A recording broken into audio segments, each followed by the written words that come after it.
నేను తప్ప వేరొక దేవుడు ఉండకూడదని, ఆ విగ్రహముని వెండి బంగారు అని అవన్నీ చాలా మాట్లాడినాడు. దేవుడు వాటి ద్వారా చాలా తప్పని అలాంటి గ్రహించాను.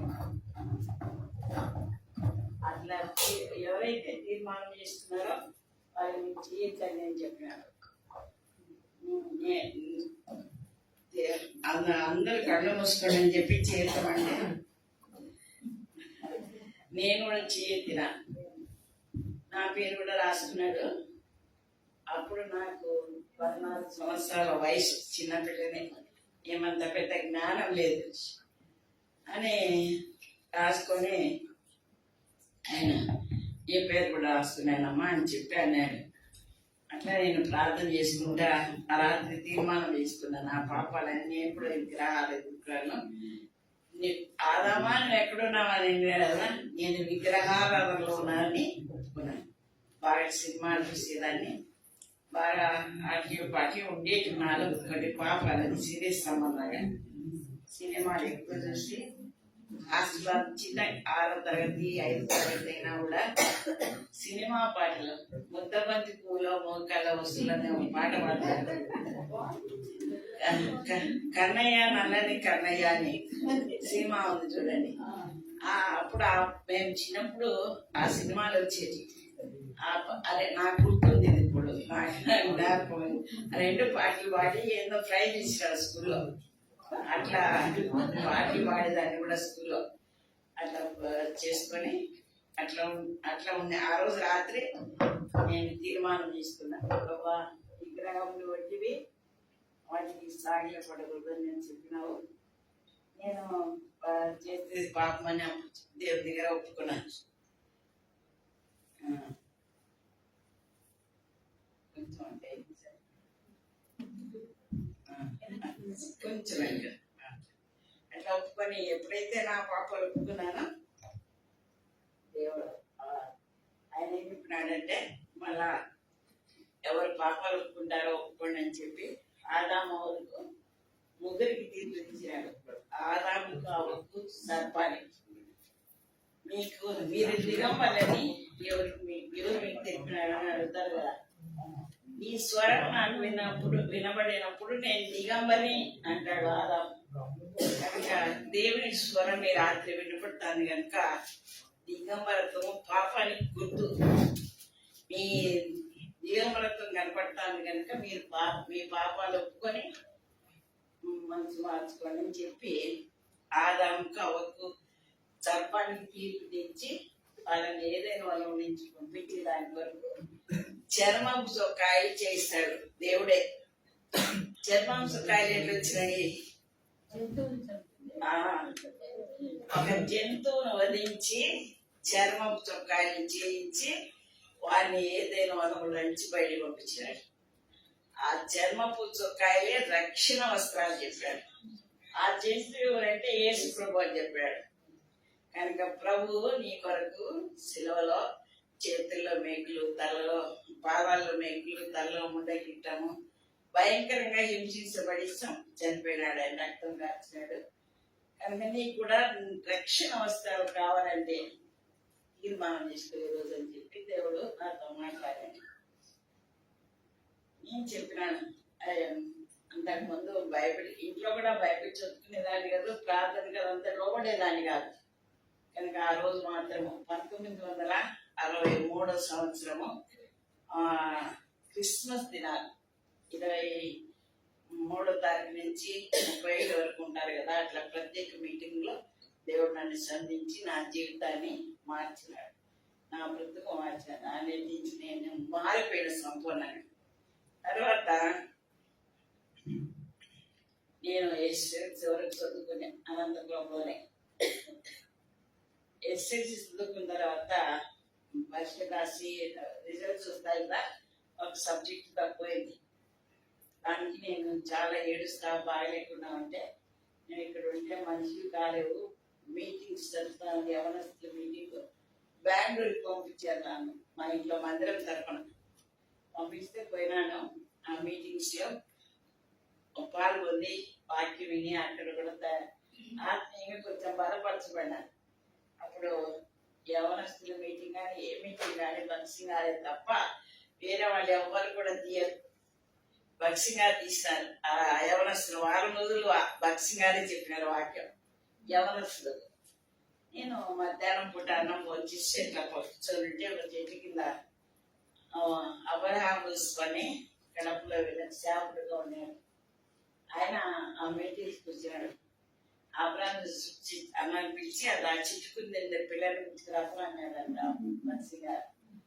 అంటే నన్ను పిలిచి నేను లేదా అనుకుని మీరు పొరపాటు పడినారు, ఎవరన్నా పెద్దలను షాపులను బాగా డబ్బులను పిలిచింటారు, నన్నే పిలిపిస్తాడు, నాగలో కానీ తేడా ఉంది, నన్ను పిలిచారని మళ్ళీ పోయి చెప్పినాడు. ఆ పాప ఇట్లా అంటాంది అని. లేదా ఆ పాప నేను చెప్పు అన్నాడు.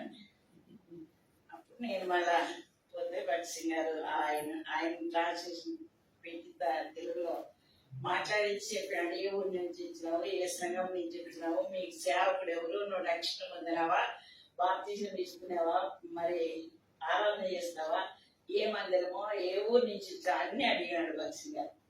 అన్ని ముట్టకల నుంచి వచ్చినాను. దేవశామ మందిరం ఆ మందిరం మరి అప్పుడు దేవదానం అన్న కొంతకాలం చేసిన తర్వాత మన అరుణదాస్ వచ్చినాడు. చిన్నపిల్లలు ఎఫ్రాయిము ఎఫ్సిబా ఇద్దరు పుట్టినారు చిన్నపిల్లలు. వాళ్ళు చిన్నప్పుడు నేనే వాళ్ళని ఎత్తుకునింది, వాళ్ళకి స్నానం చేయించేది, వాళ్ళ మందిరంలో పరిచయంతా నేనే చేస్తాను చెప్పి వాళ్ళకి అరుదాసులు వాళ్ళు ఉన్నారు. అట్లా అని చెప్పాను భక్తి గారు. సరే అని చెప్పి మోకరించమని తల మీద చీరుండి ప్రార్థన చేసి పో అన్నాడు. మళ్ళీ మా ఇంటికి వచ్చిన తర్వాత ఒక నెలకు ఉత్తరం రాశాడు. ఈ అమ్మాయిలే దేవుని ఏర్పాటులో ఉంది, దేవుని సేవకురాలుగా మీ పాపను దేవుని సేవకు సమర్పించు అని మా చిన్నాయనకు ఉత్తరం రాసినాడు. అప్పుడు ఏం జరిగిందమ్మా, ఈ ఉత్తరం ఇట్లా రాసినాడు భక్సి గారు, ఆయన ఏం జవాబు చెప్పాలా చెప్పు, ఏం జరిగిందని చెప్పినాను. అంత నన్ను పిలిచి ఇట్లా అన్నాడు ఇట్లా అన్నాడు అని. సరేలే అని చెప్పి మళ్ళీ మా చిన్నాయన ఉత్తరం రాసిన భక్సి గారికి మళ్ళీ 2 సార్లు లేఖనాన్ని పెట్టి ఉత్తరం రాసిన భక్సి గారికి అమ్మాయి దేవుని చిత్తంలో ఉంది అని ప్రార్థన. అప్పుడు మా చిన్నాయన చెప్పినాడు, నువ్వు ప్రార్థన చేసుకో, దేవుని సేవ అంటే సామాన్యమైన విషయం కాదు, పెద్ద పెద్ద వాళ్ళు కూడా ఉండలేరు, నువ్వు కూడా ఉంటావో లేదో నమ్మకం లేదు, ప్రార్థన చేసుకొని చెప్పాలమ్మా అని చెప్పినాడు. చెప్తే నేను ప్రార్థన చేసుకొని పండుకున్నాను. 3 గంటలకు సరిగ్గా 3 గంటలకు కొంచెం మగతగా ఉంది నిద్ర. అప్పుడు నాకు కళ వచ్చింది. ఈ చెయ్యి ఇక్కడి నుంచి కనపడుతుంది పైన, ఇట్లా ఆకాశంలో తిరుగుతాను. ఈ చెయ్యి ఒక్కొక్కరే ఇంతలా ఉన్నాయి, ఈ చెయ్యి మాత్రమే ఇట్లా తిరుగుతాను.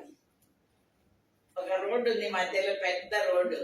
ఆ రోడ్డుకి ఎలా వైపున ఎక్కువ మంది, తక్కువ మంది ఉన్నారు, కుడి వైపున ఎక్కువ మంది ఉన్నారు. ఆ చెయ్యి ఆ మధ్యలోకి వచ్చి పిలుస్తుంది ఎవరినన్నా ఒకరిని. ఇష్టమైతే కుడివైపు పంపిస్తుంది, లేకపోతే ఎడవైపు పంపిస్తుంది.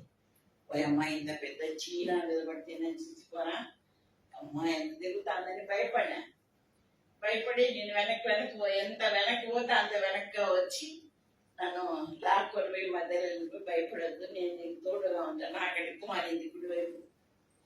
అక్కడ అందరు తెల్లని వస్త్రాలు ఇట్లా కూడా ధరించి వాక్యం తీసుకొని చెప్తాను.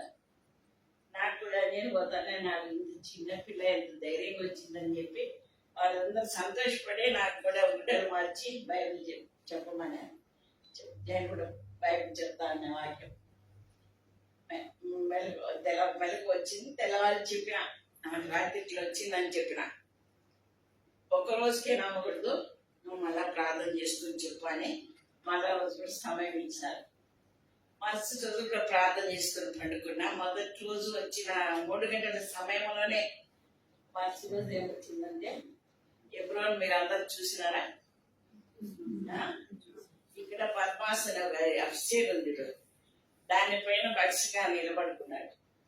అది ఎబ్రోన్లో ఇంత సైజు రాళ్ళ నుంచి ఇంత సైజు రాళ్ళ వరకు ఉన్నాయి. ఒక రాయిని చూపిస్తున్నా, ఉదయం 9 నుంచి సాయంత్రం 5 వరకు ఇట్లా ఏం పెట్టాడు భక్సింగ్ గారు. ఆ రాయిని తీసుకురండి, ఆయన అందరు పోయేది రాయి పట్టుకుని ఇదే నా అంకుల్ అయితే నో నో అంటాడు. సాయంత్రం అయ్యి కావాల్సింది ఎవరు కనుక్కోలే ఆ రాయిని. పోయమ్మా ఆ పెద్ద ఆయన కాళ్ళు వస్తుంటే ఏమో పొద్దు నుంచి అంటం కూడా తినకుండా ఉండాలి అని చెప్పి భయపడి నేను ఏమన్నా కదా అని తోసుకొని ఆ రాయి కడిపి ఆ రాయిని పట్టుకొని ఇదే నా అంకుల్ అనే ఆ రాయి అయితే తీసుకురమ్మన్నాడు. సరేనే ఆ రాయి తీసుకొని పైకి పోయినా. ఇంత జన సమూహంలో కనుక్కోలేని రాయి నువ్వు కనుక్కున్నావు, ఇంత కష్టపడి తీసుకొచ్చినావు, ఈ రాత్రి నాతో కూడా భోంచి అన్నాడు. ఓయమ్మా రాయి కావాలంటే తీసుకురాను కానీ నీతో భోంచితే అర్హత నాకు లేదు, నేను ఎందుకు దాన్ని గడ్డిపోసను లేదంటే లేదమ్మా, నువ్వు నాతో భోంచిస్తేనే నాలో భాగం, నాతో భోంచేయలేదనుకో నాలో భాగం ఉండదు ఇంకు అన్నాడు. కూర్చోబెట్టాడు డైనింగ్ టేబుల్. ఇప్పుడు ఏముంది కదా ఇంత ఇంత పొడుగు, ఈ పొడుగు కంటే ఇంకా పొడుగుంది, ఈ లోకంలో ఉండదు ఆ డైనింగ్ టేబుల్. ఆ టేబుల్ మీద అన్ని రకరకాల పదార్థాలు వడ్డించినారు.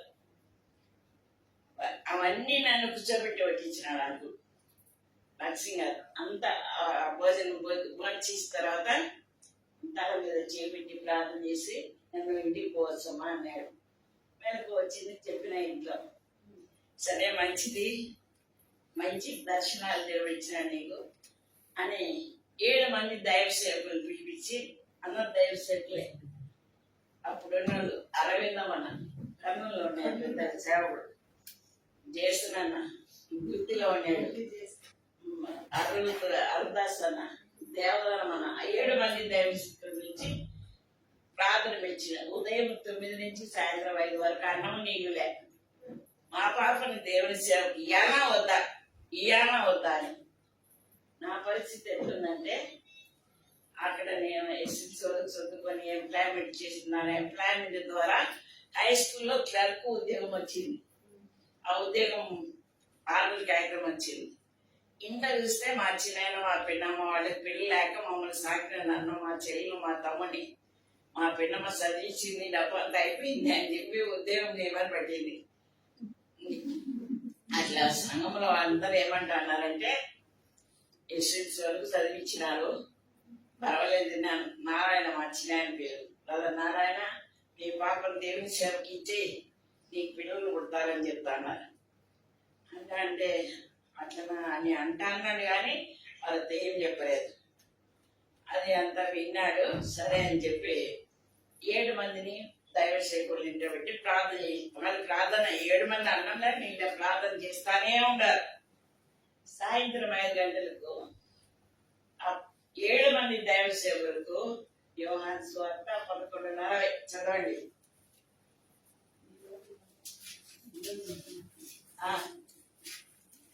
యోహాను సువార్త 11:40 వచ్చింది. అందుకు యేసు, నీవు నమ్మిన యెడల దేవుని మహిమను చూపులని నేను నీతో చెప్పలేదా అని ఆమెతో అనెను. యేసు ప్రభు మరి మార్త అంటాడు, మార్త నువ్వు నమ్మిన దేవుని మహిమను చూస్తావు అని. నారాయణ మాకు 7 మందికి ఈ వాక్యం వచ్చింది. ఈ పాపను దేవుని సేవకోవడం దేవుని చిత్తం కాబట్టి ఇంకా పైన చదివిడము లేకపోతే ఇంట్లో పెట్టుకోవడము ఏం సంగతి వెనక ముందు ఆలోచించడం. భక్తి గారు చెప్పినట్టు ఇచ్చేసేయి, పాపను దేవుని సేవకి ఇచ్చేసేయి నాయనా అని చెప్పినాడు. మార్త నీవు నమ్మినా ఈ పాప ఈ పాప ద్వారా దేవుడు మహిమ పొందుతాడు, అంతే, ఇంకేం చెప్పనవసరం లే. మహిమ పొందుతాడు, ఇచ్చేసి దేవుని సేవకు అన్నాడు. అప్పుడు మా చిన్న నా మాటతో నమ్ముకొని ఇంకా దైవ సేవకు కంటే ఇంకెవరు చెప్పేవాళ్ళు ఉన్నారని భక్తి గారు కూడా రూతు 2:12 భక్తి గారు నాకు వాగ్దానం పంపించిన, ఆయన నీకు సంపూర్ణమైన బహుమానం ఇచ్చును,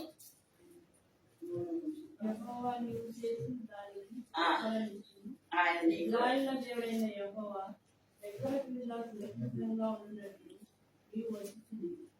ఆయన నీకు సంపూర్ణమైన బహుమానం ఇస్తని ఆమె కనుక ఆ వార్త చాలా లేఖనాలు బైబిల్లో చాలా పంపించినారు భక్తి గారు కూడా. అవన్నీ ఆధారం చేసుకొని సరే అని చెప్పమ్మా మా చిన్నయ్య నన్ను ప్రార్థన చేసి దేవుని సేవ అంటే ఇట్లా అట్లా ఉంటుంది, మళ్ళీ నువ్వు మా పిన్నమ్మ మా చిన్నయ్య ద్వారా నువ్వు రావద్దు, అక్కడే ఉండాలి మందిరంలోనే ఇట్లా అని చెప్పి తీసుకొని పోయి 70వ సంవత్సరం అయ్యపురంలో ఇచ్చిపెట్టాను. ఇచ్చిపెట్టిన తర్వాత ఒక 2 నెలలు ఉండినాను. మళ్ళీ తర్వాత ఏమన్నాడంటే మా చిన్నాయన పిలిచి, నా కాలంలో దైవ సేవలందరికి పెళ్లి అయిపోయింది, ఒకే ఒక బ్రదర్ ఉన్నాడు, ఆ బ్రదర్కు మీ పాప ఇవ్వాలని నాకు ప్రేరేపణ వచ్చింది, నేను పెళ్లి చేస్తాను నారాయణ అని చెప్పాడు. బ్రదర్ మీ ఇష్టం అని. మా చిన్నాయన కూడా నన్ను ఆడ ఇచ్చి వచ్చినాడు కదా, ఇంటికి వస్తానే మా పిన్నమ్మకి నేనే తప్పి నా పెళ్లి ఇచ్చి వచ్చినాడు ఎప్పుడన్నా, అంతే నమ్మలే నెల తప్పిందని కూడా. 3 కుమారులు పుట్టారు. ఆశ్చర్యంగా 20 సంవత్సరాలు పిల్లలు లేకుండా ఉంది. 20 సంవత్సరాల తర్వాత 3 కుమారులు. నన్ను దేవుని సేవకు ఇచ్చిన తర్వాత మా తమ్ముడిని, మా చెల్లెలను, నన్ను, ఇంకా మా చిన్నమ్మ వాళ్ళ బంధువులను కూడా పోషించాడు. మా చిన్న పెంచాడు. మంచి మనసు మొద్దుకే లాంటి వాడు. మొద్దుకే ఇస్తే ఎట్లా పెంచినాడో అట్లే నన్ను మా చిన్నాయన కూడా పెంచాను. క్రమంగా భయభక్తులు కలిగి ఏది తప్పు ఏది ఒప్పు ఏది పెట్టుకోవాలి. ఇంటి ముందర మల్లె చెట్టు దండి ఉండే మల్లెపూలు దండి పూస్తాయి. పూలు పెట్టుకుంటే ఆ మల్లెపూలు ఎంత తెల్లగా ఉన్నాయో నా హృదయం అట్లా ఉండాలో వేస్తాయని ప్రార్థన చేసుకోవాలి. కానీ పిస్తాను మన దేవుడు మర్చిపోయింది, నీకు ఆ పూలు పెట్టుకోమని అంటాడు అని చెప్పేవాడు. పౌడర్ ఇప్పుడు కూడా పౌడర్ వేసుకొని నేను పౌడర్ వేసుకుంటే కన్నా ఆ పౌడర్ ఎంత మంచి వాసన వస్తుంది, ఎంత తెల్లగా ఉంది, అట్లా నా హృదయం ఉండేటట్టు చూడు చేస్తాయని ప్రార్థన చేసుకోవాలి. కానీ అది చూసుకుంటే రోజేపు నల్లగా అయిపోతుంది, చెమట పడుతుంది, ఏం బాగుంటుంది అనేవాడు. అట్లా ప్రతి చిన్నదానికి కూడా తప్పని ఒప్పించేవాడు. అట్లాంటివన్నీ చిన్నపిల్లప్పటి నుంచి నా శరీరంలో ఇవే అనుమతించలే, అవన్నీ చేసుకొని ఉంచేవాడు కాదు మా చిన్న. తర్వాత సినిమాలు, ఆటలు, పాటలు ఈ యొక్క అంతా మర్చిపోయాడు. తర్వాత మన బక్సి గారి దగ్గర వదిలిపెట్టించాడు. వదిలిపెట్టిన తర్వాత ఆడ బక్సి గారు 1970వ సంవత్సరం జూలై 28వ తారీఖు నాకు పెళ్లి చేసినాడు బక్సి గారు. మా ఆయన వేంపల్లిలో సేవ చేస్తా ఉన్నాడు. మా ఆయనకు పెళ్లిలో రిజిస్ట్రేషన్ చేస్తారు కదా, సంతకం పుస్తకం. అప్పుడు మా ఆయన 37 సంవత్సరాలు, ఆయనకు, నాకు 19 సంవత్సరాలు. అట్లా సంతకం చేసింటే పై చూస్తాను అందరూ. ఏం పాప నువ్వు ఎట్లా ఒప్పుకున్నావు అని అంటుండే సిస్టర్స్ అందరూ. దేశక్క, సౌమ్యక్క, దీనా కావాలా, చంప ఇట్లా పిండి బుద్ధి లేదా నీకు ఇంకెవరు దొరకలేదా, ఆ జోస్ పనే కావాల్సి వచ్చినానంటే, నాకు జోస్ పనే కావాలని, మొక్కుడు కావాలని, పెళ్లి కావాలని ఎవరనుకుంటా నాకు తెలియదు. అప్పుడేం అమాయకం. వాళ్ళందరూ అనే దేశకైతే బాగా కలిసింది, బొమ్మే నీకు ఏడ మూడు దొరకలేదు, మేము అయిపోయి ఆ ముసలి పని చేసుకుంటున్నాను అనేది. ఎవరేమన్నా కూడా ఏం పట్టించుకుంటున్నాను, నాకు తెలియదు ప్రభు మాట్లాడినాడు అని చెప్పి ఎప్పుడోనే నా పెళ్లి జూలై 25వ తారీఖున 1970వ సంవత్సరం జరిగింది. అప్పటి నుంచి లక్ష్మి గారు ఎడకు వచ్చినప్పుడల్లా వచ్చేది, మమ్మల్ని పరామర్శించేది. అప్పుడు డబ్బే ఉండేది కాదు, కష్టాలు. అప్పటి నుంచి కష్టం అంటే ఏదో బాగా తెలిసింది. వచ్చి చూసి పరామర్శించి ఏమైనా ఇచ్చిపోయేవాడు లక్ష్మి గారు. అడిగేవాడు బాగుందా మీకు అని, మేము చెప్పేవాళ్ళం బాగున్నామని. ఆయన ఇచ్చిపోతే అదే ఆ దినాల్లో ఒక 50 రూపాయలు ఉందనుకో 500, 1000 రూపాయలు సమానం. ఇప్పుడు ఎంతో ఖర్చు, విలువ అన్నమాట, డబ్బుకు విలువ. అప్పుడు అట్లా మేము కష్టపడి చేసుకునేట. అప్పుడు నాకు బక్సి గారు అట్లా పెళ్లి చేశారు. పెళ్లి చేసిన తర్వాత మనకి ఇంటి దగ్గర పెళ్లి అయితే మన బంధువులు వాళ్ళు వెళ్ళి పిచ్చిపోతారు కదా. బక్సి గారు ఒక్కరి కూడా పిచ్చిపోయేదానికి ఒప్పుకోలే. అక్కడే 3 నెలలు ఉండే గురంలోనే. ప్రతిరోజు మారంకి వచ్చేవాడు. ఆయనకు నాకు ఇద్దరికి కలిసి ప్రార్థన చేసేవాడు. ఏమన్నా తిన్నారా అనేవాడు. తిన్నప్పుడు ఉంటే ఆయనే తెప్పించి పెట్టి మేము తిన్న తర్వాత మళ్ళీ పోయేవాడు. తల్లి తండ్రి కంటే ఎక్కువ విశేషమైన ప్రేమతో ఆయనను చాలా బాగా పరామర్శించాను. దేవుని ప్రేమ అంటే అప్పుడు నేను రుచి చూసిన బాగా ఎబ్రాన్లో అక్క అంటే వాళ్ళ ద్వారా, అక్కల ద్వారా, అన్నల ద్వారా అది గుర్తేది నాకు. అక్కడి నుంచి భక్తి గారు అమెరికా పోతాన్నాడు. పోతాన్ని మా వేంపల్లిలో సేవ చేస్తానని అక్కడికి పంపించినాను మమ్మల్ని ఇద్దరిని, ఆయన నన్ను అక్కడ పంపించిన తర్వాత అప్పుడు సేవ అంటే ఏందో నాకు తెలియదు. అప్పుడు ప్రేలాడు చెప్పేది కూడా అంతగా రాదు. ఊరికి ఎవరైనా ప్రేలాడంటే ప్రేలాడు అనేదే. అన్నం చేసి కూర చేస్తే అట్లాంటివి ఏం తెలియవు. మా ఆయన తల్లి లేని పిల్లలు చేసుకోకూడదు అనుకున్నాను. తల్లి లేని పిల్లనే ఇచ్చాడు దేవుడు అనేవాడు. నేను ఆయన ఇట్లా ఎక్కడన్నా పోయిన తర్వాత మొక్కలని ప్రార్థన చేసేది. ప్రభు పప్పు ఎట్లా చేయాలా, చారు ఎట్లా చేయాలా, అన్నం ఎట్లా చేయాలా అని ప్రభుని అడిగేది. ప్రభు చెప్పినట్టు చేసేదాన్ని. ఏమీ తెలియదు నాకు, అన్ని ప్రభు నేర్పించినాడు. మా ఆయన కూడా ఓపికలే, దేవునికి ప్రార్థన చేసుకొని చెప్తాడే కానీ ఏం చేయడు. ఏమైనా ఉప్పు లేదంటే ప్రార్థన చేసుకోమంటాడు, చింతపండు లేదంటే ప్రార్థన చేసుకో, బియ్యం లేవంటే ప్రార్థన చేసుకోండి, ఏం లేవంటే ప్రార్థన చేసుకోండి. ప్రార్థన చేసింది నేను అల్మారలో పెట్టెలో, అప్పుడు ట్రక్ పెట్టండి, బీరువాలు ఏం లేవు, పెట్టె ఉందంటే ఆ పెట్టెలో అంతలాక్క వెతుకుతా. మళ్ళా వస్తాడు ఆయన నుంచి, వంట చేయలేదా అంటే నేను చెప్పినా కదా ఏం లేవని అంటే, అవునా చేయలేదా వంట అయితే అని అంటాడు. సరే ప్రభు ఇచ్చే వరకు మంచి తాగి ఉండాలా, వంట చేయలేదని ఎవరికి చెప్పాకు నువ్వు అని చెప్పేవాడు. అట్లా ఒక రోజు అంతా 2 రోజులు 3 రోజులు కూడా పస్తుండేది. ప్రభు నేర్పించాడు ఇంట్లో అక్కడే ఎట్లా ఉండాలో ఏ విధంగా ఉండాలా అని ప్రభు సహాయం చేశాడు. ఆ విధంగా చేస్తా ఉన్నాను. ఒక రోజు 3 రోజులు లేదన్నా, ఒక పల్లెలో దానమ్మ అని ఒక ఆమె వస్తానింది. ఆమెకు దేవుడు కళలో చెప్పాడంట, కొన్ని బియ్యము సరుకులు తీసుకుపోయి మందిరంలో ఇచ్చిరాబో నువ్వు, నేను చెప్పినట్టు చేయని చెప్పినాడంట. ఆమె తీసుకొని వచ్చి ఆడ కాసుకొని ఉండి ప్రార్థన అయిపోయిన తర్వాత ఏమక్క వచ్చామంటే ఇట్లా సంగతి దేవుడు నాకు చెప్పినాడు అని చెప్పింది. అప్పుడు ఆమెకు అవన్నీ ఇచ్చిన ఇంకొక విషయం ఏమంటే, నేను రక్షణ పొందిన తర్వాత మారు వస్తుంది అంత ప్రభు నమ్ముకున్న తర్వాత బొట్టు అంటే చాలా ఇష్టం నాకు. అందుకని బొట్టు దురిపించేది ఇష్టం లేక బొట్టు పెట్టుకొనే పోతాను ఊరికి. దేవుని ఏర్పాట్లో ఉన్నాను కాబట్టి దేవుడు అప్పటి నుంచి జ్ఞాపకం చేసుకున్నాడు. బొట్టు పెట్టుకొని ఉంటే తలనొప్పి వస్తుంది కదా మనకు, కొంచెంగా వస్తుంది నొప్పి. అయితే ఇక్కడ ఒక మేకుతో కిందికి దిగొట్టే లోపలికి దిగినట్టు నొప్పి. ఆ నొప్పి వస్తే పైకే లేను, అక్కడ తిరుగుతా ఉంటా. అప్పుడు వెంటనే దేవుడు కనికరించి అప్పుడు చాలా నొప్పి అయిపోయింది. పట్టుకొని చాలా ఏడ్చి ఏమని ప్రార్థన చేశానంటే, ఏం ప్రభా 33 కోట్ల దేవతలను వదిలిపెట్టి నువ్వు నిజమైన దేవుడు అంటే నేను నమ్మి నేను వచ్చినాను. ఆదామా నువ్వు ఎక్కడున్నావని నన్ను పిలిచినావే, నాకు ఈ నొప్పి ఎందుకు ఇచ్చినావు, ఆసుపత్రికి పోవడానికి ఎక్కడికి పోవడానికి డబ్బులు లేవు, పైసలు లేవు అని గట్టిగా ప్రార్థన చేస్తా ఉన్నా. ఏడ్చి ప్రార్థన చేస్తాను. మెల్లగా నాకు ఇక్కడ శబ్దం ఎట్లా అనిపించిందంటే, ఈ చోక్కడ బొట్ట తుడిపోయాని అనిపించింది.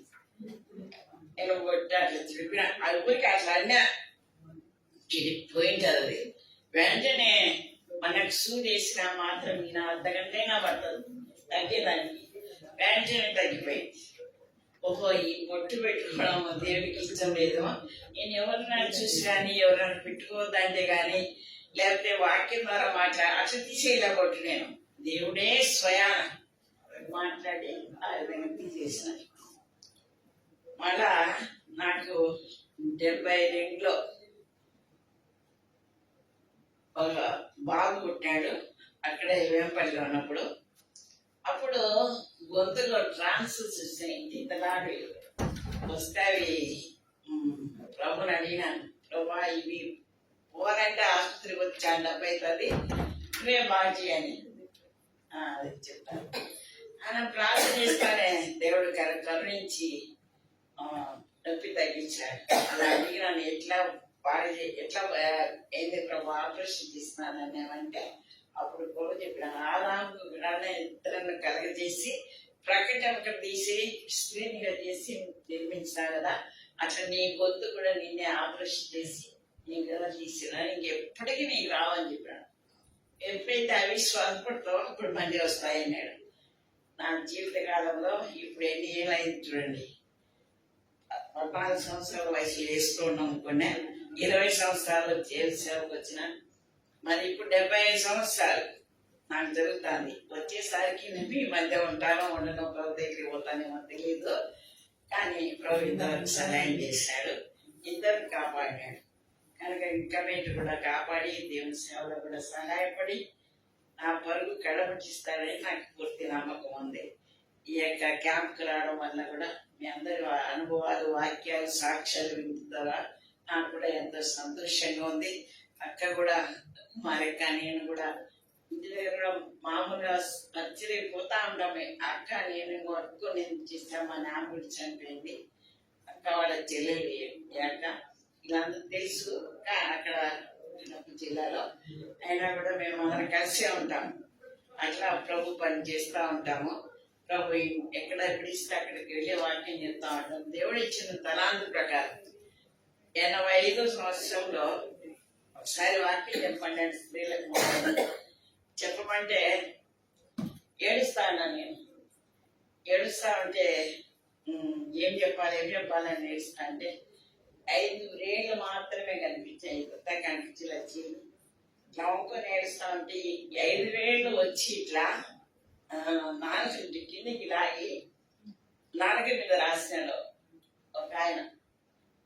బుద్ధి లేని ఆ కన్యకలు కునికి నిద్రించి అని చెప్పు, ఎందుకు ఏడుస్తావు అని స్వరం వినబడింది. వెంటనే మళ్ళీ అది ఎప్పుడు జరిగిందో అప్పుడు నేనంతా మారిపోయాను. నాలో గొప్ప మార్పు వచ్చింది. నేను ఇంకా అప్పటి నుంచి స్త్రీల మీటింగ్ తీసేది కానీ, సండే స్కూల్ కానీ, విబీఎస్ కానీ ఏదైనా పరిచర్య ఇస్తే కూడా దేవుని అడిగితే ఒక వాక్యం ప్రభు నోట్లో పెట్టి అది చెప్తా వస్తాను అన్నమాట. ఆ విధంగా ప్రభు నాకు 85 సంవత్సరాలు నాకు ఇచ్చినాడు. అట్లా చిన్న వయసులోనే దేవుడు నమ్ముకోవడానికి సహాయం చేసినాడు. ఇది నా సాక్ష్యంగా దాన్ని నేను చెప్పాలంటే ఒక గంట పడుతుంది, అందుకని మీకు కొద్దిగా చెప్పి ముగిస్తాను. ఇది నా సాక్ష్యం. ప్రార్థన చేస్తాను. ప్రేమగల తండ్రి, పరిశుద్ధ తండ్రి, నీ బిడ్డలను బట్టి నీకు వందనములు స్తోత్రములు చెల్లిస్తున్నాం. ప్రభా ఐవిగ్రహాలను, అపాత్రాలను నీ మాటలు పలుకుడు కానీ ఉచ్చరించడం కానీ చేతగాని అయినా కూడా ప్రభా నీ బిడ్డలు ఇట్లా క్యాంపుకి వచ్చి నా తండ్రి అందరినీ కలుసుకోవడానికి ఇచ్చిన గొప్ప సంతోషాన్ని బట్టి స్తోత్రాలు. ప్రభా వారితో నా సాక్ష్యం పంచుకోవడానికి, కొన్ని మాటలు తెలియజేయడానికి మీరు ఇచ్చిన సమయాన్ని బట్టి నీకు స్తోత్రాలు. ప్రభా ఎవరైతే ఇంకా విగ్రహారాధికుడుగా లోకములో మారుమనసు లేకుండా ఉన్నారో అట్టి వారితో మాట్లాడి నీవే దేవుడు అని బయటపరుచుకొని వారి హృదయాలను కదిలించి మార్చమని ప్రార్థన చేస్తున్నాను. ఏ విధమైన చేతనైనా నేను నమ్ముకోవడానికి సహాయం చేయమని ప్రార్థన చేస్తున్నాను. మారు మనసు పాపక్షమాపణ దయచేయమని ప్రార్థన చేస్తున్నాను. దేవా నేను కూడా మిగిలిన శిష్టము నీ కొరకు మాత్రమే జీవించి చావైతే లాభం క్రీస్తుని జీవించడానికి నాకు సహాయం చేయమని, నన్ను కూడా బలపరచమని, సహోదరులందరూ ప్రభావ వారికి నిద్ర వస్తున్నా కూడా మేలుకొని ఓపికతో వినగలిగినందుకే స్తోత్రములు చెల్లిస్తూ ఒక్కొక్కరిని ఆ శీల నుంచి దీవించు. వారి కుటుంబాలను, వారి భర్తలను, వారి పిల్లలను ప్రభా వారి ఇంటి పరిస్థితులన్నీ, వారి భారములు, వారి చింతలన్నీ కూడా జ్ఞాపకం చేసుకొని మీరు సహాయం చేయమని తండ్రి నీ ఏర్పాటులో ఉంటే, నీ చిత్తంలో ఉంటే తిరిగి మేము కలుసుకునే పర్యంతము నీ వాక్యము దీపంగాను మాతో పెరుగుగా ఉండి నడిపించమని ప్రశస్తమైన మీ రక్తాన్ని ప్రోక్షించుకుంటూ యేసు క్రీస్తు పరిశుద్ధ పుణ్యనామమున ప్రార్థించి అడిగి వేడుకొలుచున్నాను తండ్రి. ఆమేన్. అర్ధరాత్రి వేళ గొప్ప సందడాయెను, అదిగో పెండ్లి కుమారుడు వచ్చెననియు. అర్ధరాత్రి వేళ గొప్ప సందడాయెను, పెళ్లి కుమారుడు వచ్చేననియు సిద్ధముగానున్న వారు వెళ్ళెదరుగా. సంతానము మూయబడు పరపరుమా, తెరవబడి ఉన్నది కృపబలము త్వరపడి రమ్మని పిలచెదెసు. త్వరపడి ఉన్నది కృపబలము త్వరపడి రమ్మని పిలచెదెసు. అందరికీ ప్రైజ్ రాడు. 2012 సంవత్సరం మా భర్త చనిపోయినాడు. ప్రభు దగ్గర ఉన్నాడు. 2012 పిల్లలు ఇద్దరు, ఒక్కడికి ఒక కూతురు. ఇక్కడ సేవ చేస్తారు గర్భం దగ్గర. వాడికి ఇద్దరు పిల్లలు. ఒక కూతురు ఉంది. ఆ అమ్మాయి భర్త రిక్స్ గా పనిచేస్తారని చనిపోయినాడు. బాబు కూడా నా దగ్గరే ఉంది. నేను కమలాపురం అనేస్తాను. చెప్పడానికి కొద్దిగా టైం లేదు. ఇప్పుడు నిద్ర బాగుంది.